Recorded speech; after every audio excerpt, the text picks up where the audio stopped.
ईशल भाभी के ससुराल से आए नया तोहफा आपके लिए। तुम क्यों बढ़ाओगी कदम? असद, अगर आप इस बात को अपनी अना का मसला बनाएंगे तो बात खत्म कैसे होगी?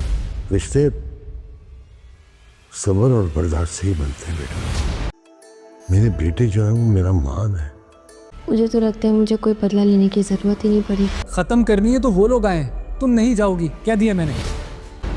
अगर रिश्तों को बचाने के लिए कदम बढ़ना पड़ता है तो उसमें बुराई क्या है? छोटा भाई अगर बड़े भाई के सामने खामोश हो जाए तो ये उसकी कमजोरी नहीं, तरबियत। आयजा को तो बड़ी चालाकी से हर मसले का हल निकालना होता है और उसको अच्छा बनना होता है, क्योंकि वो चाहती है कि असद उसको बहुत ही अच्छा और बहुत ही अच्छी बहू समझे। तो अपने हस्बैंड के सामने अच्छा बनने के लिए वो एक नई चाल चलती है। अब वो असद से कहती है कि इस मामले को किसी न किसी को तो खत्म करना है, तो मैं ऐसा करती हूँ कि मैं जाके ईशल की माँ से माफी मांग लेती हूँ। यह बात सुन के असद को बहुत गुस्सा आता है। उसे कहते हैं तुम क्यों जाओगी माफी मांगने के लिए, सब कुछ किया तो उन्होंने, तो वो आए हमसे माफी मांगने के लिए। और उसे कहता है तुम हरगिज उनके घर माफी मांगने के लिए नहीं जाओगी। ये सब कुछ सुन के आयजा तो वक्त में खुश हो जाती है, क्योंकि उसको ऐसा लगता है कि मैंने असद का दिल जीत लिया है।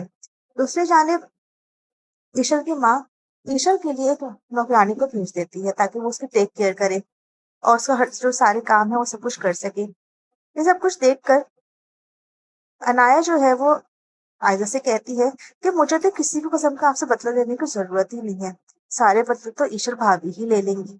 और ये देखकर मैं बहुत ज्यादा खुश हूँ। दूसरी जानिब ईशल जब ये सब कुछ देखेगी कि उसकी माँ की वजह से बेइंतहा मसला हो गया घर में और आशा भी बहुत ज्यादा डिस्टर्ब है, तो वो जाके फिर ससुर से माफी मांगती है। उसे कहती है कि मेरा ऐसा कोई भी इरादा नहीं था और ये सब कुछ उन्होंने किया है, तो मैं उनसे आपसे माफी मांगती हूँ।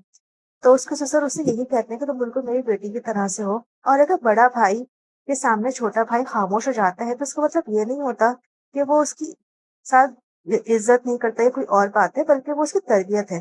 क्योंकि अच्छी तरबियत ही बात बताती है कि छोटा भाई जो बड़े भाई के सामने आवाज ऊंची नहीं करेगा।